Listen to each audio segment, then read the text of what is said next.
ko Abidjan Iba Fama le Dia. Force ñuy bëgg dégager les forces françaises au Sénégal, ils ont fait leur conférence de presse. Aujourd'hui, je vais faire un live très rapide et très tactique. Pas technique, mais tactique. Parce que je vois qu'il y en a beaucoup de supputations. Si les terroristes ont quitté le Sénégal pour attaquer le Mali. Cette partie-là, s'il vous plaît, la jeunesse, si vous pouvez, couper et le mettre sur TikTok. Parce que ça sera une réponse à Franklin Nyamse. Parce qu'il sait très bien de quoi je parle aujourd'hui. Savez-vous que, vous, Africains, le corps diplomatique de chaque pays, le corps diplomatique, il y a beaucoup de mafia et beaucoup de trafic qui se passe à travers la diplomatie, c'est-à-dire le corps diplomatique. Dans leurs véhicules, on met des armes, dans leurs véhicules, on met tout. D'abord, un policier sénégalais ne peut pas rentrer dans un consulat ou une ambassade. Ça, soyons d'accord. Maintenant, si l'armée française est bel et bien installée au Sénégal, si l'armée française est au Mali, si l'armée française, mais qui sont ces terroristes si ce n'est pas l'armée française même? Les armes, ça les provient d'où? Où sont les armes que Macky Sall avait achetées au Sénégal qui étaient destinées pour les élections présidentielles? Où sont ces armes? C'est dans le nord du pays. Les armes là ont transité par où? Ousmane Sonko, sais-tu que le problème des terroristes là, ce n'est pas seulement le Malien, ce n'est pas le Burkina, c'est nous tous. Parce qu'il y a des bases françaises à l'intérieur de chez nous. Tant qu'il y a ces bases françaises là, tu n'es pas couvert.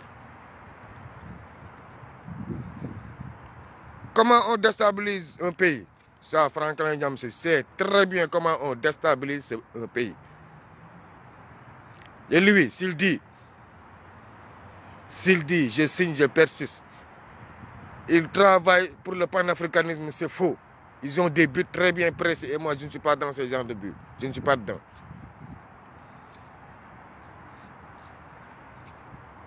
C'est-à-dire éradiquer carrément, toi, tu parles le français, tu as une langue française, tu as la nationalité française, tous ces français, t'es un putain, tes enfants sont nés là, t'es des racailles ici, des petites cités de Évreux, je ne sais pas de roi.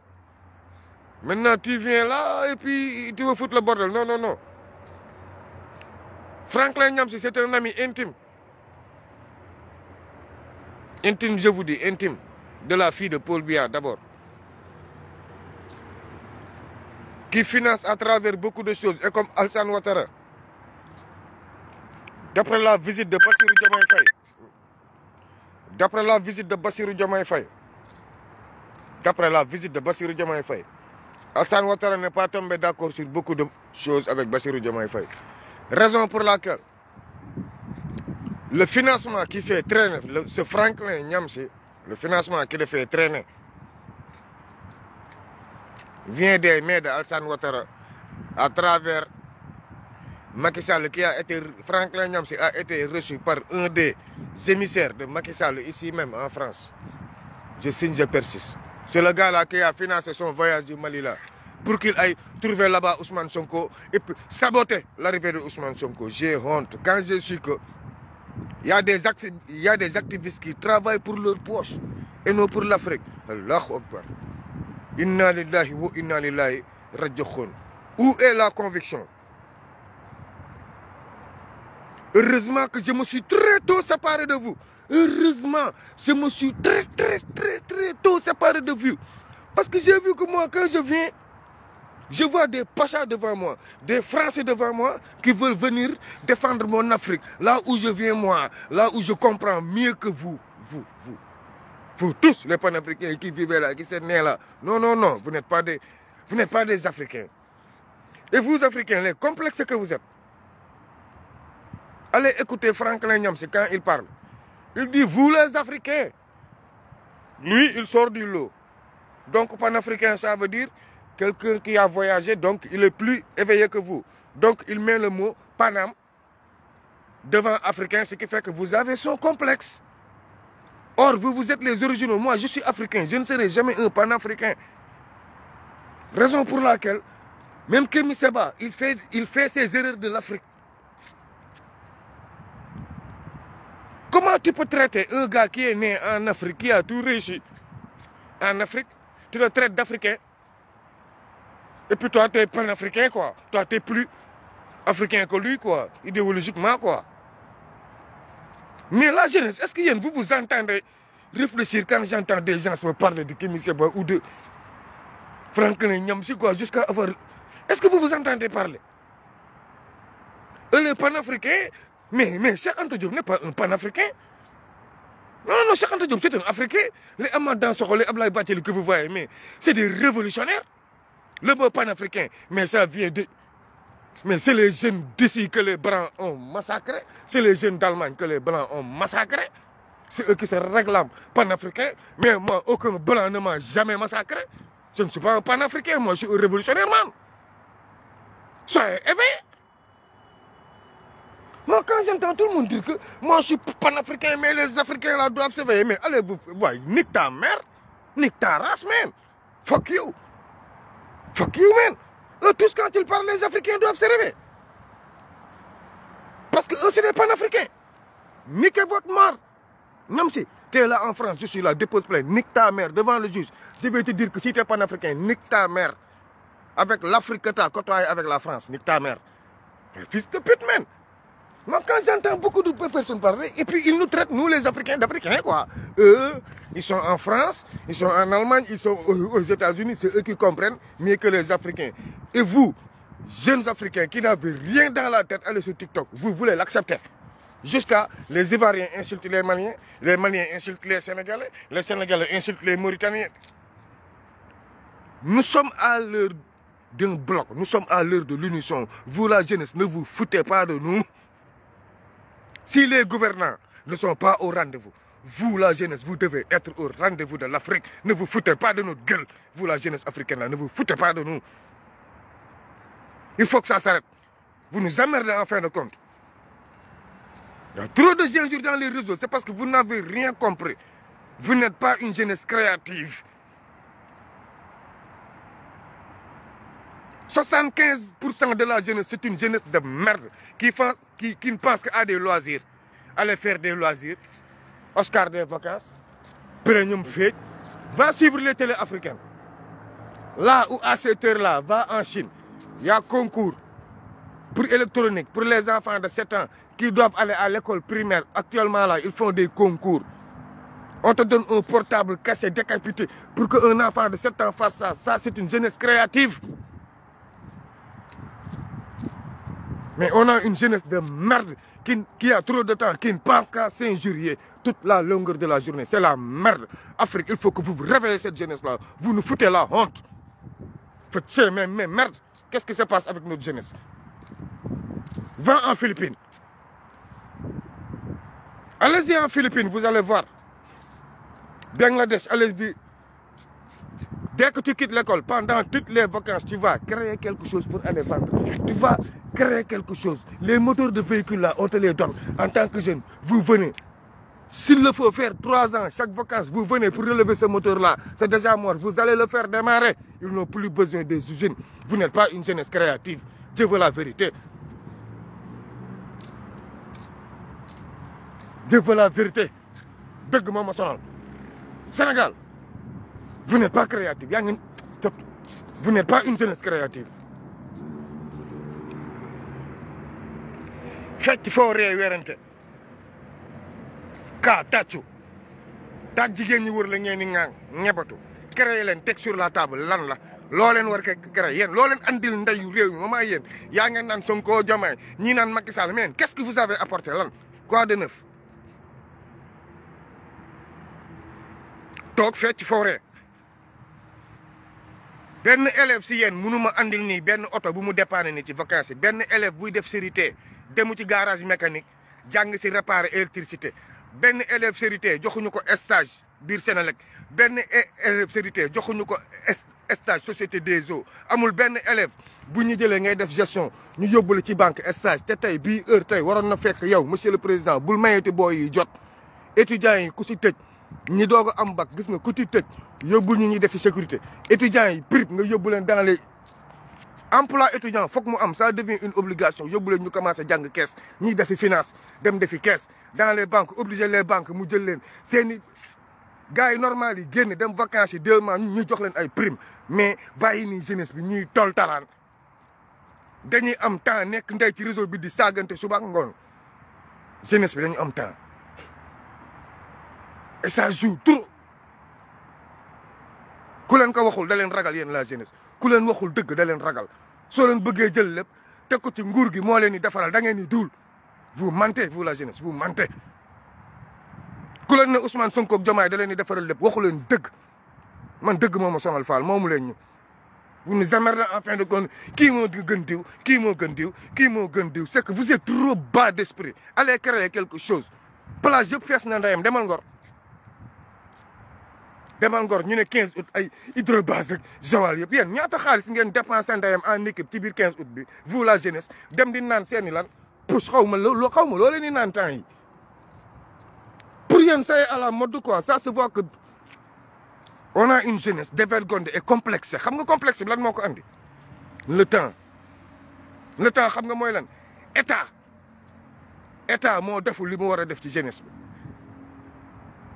léegi nag il est temps que nag état nag yow nga jël say responsabilités gis nga xale yi boo leen yërëmee waxoo dëgg ñoom ñoo lay sacrifier xale yi boo leen yërëmee tegoo dëkk bi ci code bi ko Mamadou Dia commencé woon teg xale yi sacrifier la Chine pour mu dem France bi De Gaulle jëlee réew mi def coup d'état code la teg réew mi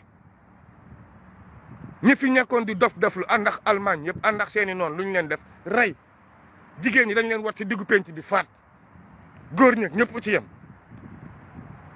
réew munoo ne patriote la te nekkoon nationaliste munuma leen gëm ñii di saaga Tahirou Sarr mi c'est parce que xamu leen gat ba gat booloo jeex vous n'avez rien dans la tête tey boo leen gëmoon seen bopp ay wala Guinéen yi duñ jaay Guinéen yi duñ def lii Guinée yéen bu Guinéen jaayul ngeen de yaa ngeen si plage yi de yaa ngeen di xaar seen petit gàlle de yéen yaa ngeen di dajale seen paas waaxu ba ay hydrobase ak ay ndar ak di fa toj di yéen loo leen def bu Guinéen jaayu marchand ambulant yee fi xaw a tane te ñoom tam tablier yi li ñu bëgg a force mënut a nekk déedéet boo leen bëggee di wax si Guinéen yi yéenay jël seen responsabilité wane na raxas douche bi ñuy def fi yeewu 6 heures du matin dem raxas nday douche doomu tubaab bi pour seen yaay yi xëy pour seen doom yi xëy 8 heures loolu lañ fiy def pour lan ñun duñ ko assumer suñu réew koo wax mu ne état bi li muy fay baaxul te fii buñ fi ñëwee est-ce que li ñuy fay baax na foog Sénégal ñu décomplexé foog ngeen décomplexé change mind gis nga suñu mindset yi foog ñu raxasaat ko Ousmane Sonko ak Diomaye mënuñu defar réew mi ci condition minable et misérable seen esprit yu ngeen ko def nii li may gis ci TikTok bi ça c'est pas un pays qui va se développer à travers cette jeunesse dévergondée là dëgg moom ma sonal la jeunesse yéen laa faral mais vous me décevez yéen au lieu de tontu ñam si xam-xam mais dañ koy tontu ci saagante ndey au lieu de waxanteeg africain yi ci xam-xam léegi la vulgarité devient sénégalaise quoi ba ñàkk yëpp la koy seedal mais papa écoute tel sénégalais écoute si ñoo ko commencé maa ko déglu kenn du ma nettali lu bëri parce que damay déglu ku ma déglu 1 minute nga déborder ma teggi la dem teggi leneen man sama bopp laa xam Ousmane Sonko ak Diomaye dañoo soxla blogu Afrique yëpp seen ginnaaw Ousmane Sonko ak Diomaye isolation jigu leen parce que isolation falu leen yéen a foog ne ñii dañuy isolé wu mais ñii xalaatuñu isolé wu ni ñu isolé wu xool tubaab bi lekk leen comme kuy lekk dëxin état ay code lay doxee du ay saaga mënuñu moom lépp ba pare bëgg a jiitee fitna mënta nekk fitna buñ ñu tegoon ñun ay répondant la ñu woon mais léegi ñu ngi nekkoon répondant léegi nag ñun ñoo nekk fitna maan yi te ñun ñoo waroon nekk mamaay apaisement yi qu'est-ce que vous avez créé dem nañ defi cours de vacances ban cours de vacances ngeen di defi cours de tàcc tour de feccante tàccante xottu tat rien d'autre que ça la jeunesse foog ngeen éveillé mënu leen kenn gënu leen jàng Sénégal vous avez les meilleurs élèves vous avez les meilleurs tout mais vous avez les meilleurs planeurs et les meilleurs followers ba am ay agresseurs ni ñu siiwal ñu tey ñàkk yeeg ñëpp ni Sénégal lakk nañu ñit Sénégal dañuy agressé ñàkk yëpp commencé témoigner ba mu fa demee nungu nañ ma lii ba mu fa demee nungu nañ ma lii ba mu fa demee nungu nañ ma lii. Où va ce pays bu Ousmane Sonko ak Diomaye tàngalee léegi doomi xaraam yi génnee xaalis circulé grève leen ngeen manifester ndax lan xaalis bu yomb mooy grève xaalis bu yomb boobu nag la Ousmane Sonko naj ñu bëri ñu ngi naan réew mi gauche mën a teg najal ba audit ba pare. xam politiciens yi dootu ñoom fitu génnee ndayu xaalis ku génnee xaalis diñ ko justifier looloo xew si réew mi nii. La jeunesse revenez à la raison foog ngeen ximaliku seen bët foog ngeen yeewu xam ne yéen a ñu mun a arranger yéen boo leen tàkkul kenn du tàkk Sonko munul taal oto bi tant que yéen jeunes yi puusu leen ko ay mag mënuñu puus ndayu oto ba mu tàkk. oto bu fay 60 ans ay mag mënu leen wax ba ñu puus ko mu tàkk yéen a koy taal mu leen ni neex mu muy naqari boo leen koy puus 4 ans yéen a am condition bi mu leen ni neex mu leen ni naqari te xoola doo leen ko fi jàmbatee ndax defu leen fi dara lu jar ñu naan leen woy wallu kaay la ñu puus leen ngeen tàkk dëgg moom moo sonal. gouvernement bi mënuñu taal dara parce que 17 millions de Sénégalais ñoo ufu seen ginnaaw tey boo góor tey assemblée tey dama yërëm tey assemblée laay seetaan non ma yërëm ma ni fii tey bu fi Sonko tey toogee am na tey ñoo xam ne Sonko ñëw ñu toroxal ko rek tas mais kan moo nar a tas tax tey ñu toroxal tey Ousmane Sonko tey biir assemblée. kan moo tax ñi saaga Ousmane Sonko biir assemblée biir Africa est-ce que yéen jeunesse bii yéen tax ñi saaga ndey doomu Casamance bi est-ce que yéen jar ngeen ko. ma gis Sénégalais yoo xam faraluñu Sonko tax ñuy saaga ndey Sonko ñu siy kontaan ñun Africa jubóoguñu tubaab fexe ba der bu weex yëpp nekk benn doo xàmmee tëgg doo xàmmee géer ñun Africa ñu ngi nekk si suñu jikko ji doméramatologie la doméramatologie africaine bi ñu nekkee c'est-à-dire soxorante kenn bëggul kenn ku nekk bëgg a doon chef. gars yi revenons à la raison Sénégal fi mu jëm nii gis nga am na pante boo xam ne bés bu ñu fa xasee dugg am na pante boo xam ne bés bu ñu fa xasee dugg. bu Ousmane Sonko dóoru échec 3 ans yoo xam ne da koy nekk ci xeexu politique te bu dóoree ñu ne démocratie ana démocratie des fois armée jël réew mal nécessaire la ñu dem ci Cheikh Dieng temps yëpp maa ngi yuuxu ci Serigne Gueye Diop état bu ne ay lobby ñoo lay fal waxoon naa ko ay code la lii moo taxoon bi ma leen na jël leen waa Pastef ñu dugg liggéey jarul xool diplôme lii moo doon code ba munuma bokk PDS jiite woon amoon samay deal samay entreprise tey ma ñëw faluwaat bëgg a delluwaat samay entreprise yow nga ñëw ak entreprise patriotique nga ne ma yow dama lay jox entreprise patriotique bi gars yi li ngeen bëgg a def munta ne Ousmane Sonko ak monsieur le président Bassirou Diomaye Faye li ngeen bëgg a def munuta ne directeur généraux bu bokkul Pastef il va vous sacrifier roulement état nii lay def de du moom kese commencé gum conférence de presse am na ministre yoo xam boo leen dàqee dëkk bi toj de y a de ces erreurs ça ne se commet pas d'accord réew mi nekkul woon si yoon bu ngeen arranger réew mi mais faal dugal ngeen seen bopp loo xam doo leen xam foo leen koy waxee de daam foo xam doomu aadama boo fa tolloo luuraa bi rëy koo bokkalul idéologie bul bokk ak moom taabalu réunion koo bokkalul idéologie bokkal ak moom salon wala salle de réunion mais taabalu réunion koo bokkalul idéologie waru fa toog élection législative bés boo leen def-defloo ba ànd ak PDS man moo wàccu Pastef ba abadan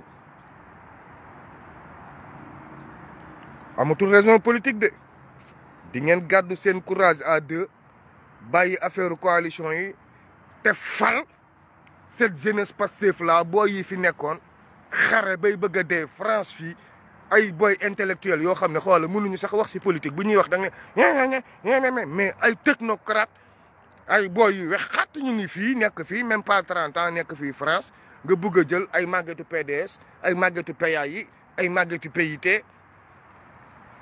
ay Ablaye Bathily di leen fal au nom de quoi ñoo xam ne lekk ni ISEM bi day tëb dafay tëb neex naqari oligarque yi lobby yi nekk ministère du commerce yow Serigne Gueye Diop da ngay takk ndey sa fit par force naaru libanais yi dootuñu fi am marché ñoom Ilimane Lam nekk fi ay ñoom Aziz Ndiaye ngeen di dagg seen marché di ko jox ay daame xaraamu étranger jël ab pël bëgg ko jox 40% sénégalais yi nga jox ñii 5%, ñii ay 12000 tonnes ak ñii ay 12500 tonnes ñii ay 25000 tonnes jël ab naaru libanais bëgg leen jox ay 400000 tonnes ngeen wax nga naan noonu liñ fi fekk daaw lañ fiy def ren Bassirou Diomaye Faye nee na du fi amee monsieur le président circulaire bi mu circulé c'est très clair nee na la defal ma appel d'offre nga ñëw déposer ko sama table experts yi étudier ko merci monsieur le président kilifa noonu lay def. gis nga Cheikh Dieng ni mu la bettee nii bu la keneen bettee noonu appel d'offre yi na jaar sa bureau yow tu t'en fous de leur lobby mais le reste ñun ñëpp xam nañ suñ ku ne yaa ngi ak sa lobby bopp booy jéem a approché nguur gi xam nañu nu muy doxee lobby mënu si ñàkk c'est obligatoire ku leen ko waxul tam waxu leen dëgg mais nag lobby lu muy mën di am lobby étrangère moo fi dootul jëriñoo ñoom Moustapha Tall ñi fi ne du ma nëbb de ay doomaraam lañ ci peuple sénégalais bi parce que saa yi dañuy sacrifier peuple sénégalais mais man Moustapha Tall li muy xajja seen doomi xaram yëpp ñoom ñoo ma gënal tubaab bi ak naar bi bëggaat jël marché bi du fi amee de.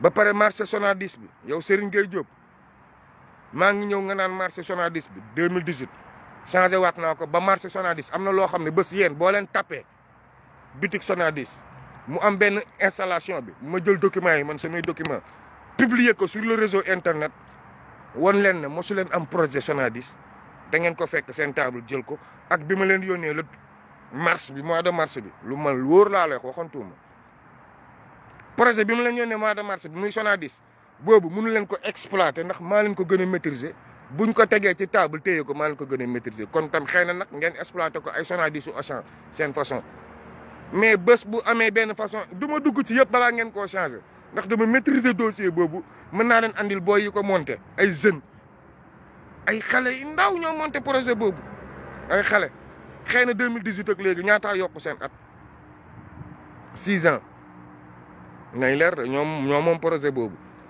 fexeel nag bul ñu def lu état daan def fekk projet tege ñu jox la ko nga liir ko coppati ko jàllale feneen ñëw ne waa kaay ma jox leen marché bugguma de man xam nga lu ma soxla sama jeunesse bii na seen rang jub booy li seen wërsëg ñu jox leen ko ñu investiraat biir Sénégal mais jox étranger boo xam ne bu génnee feneen lay dem investir dootu fi amee. ceeb ak engrais bi ma doon boole nag naan Gambie yëg ngeen na jàpp nañu camions yi biir Casamance camions yoo xam ne dañuy génn ci commande état nga ne dugal ko ci réew mi mu dugg ci réew mi am fu mu bloqué ñu balancé ko jéggil ko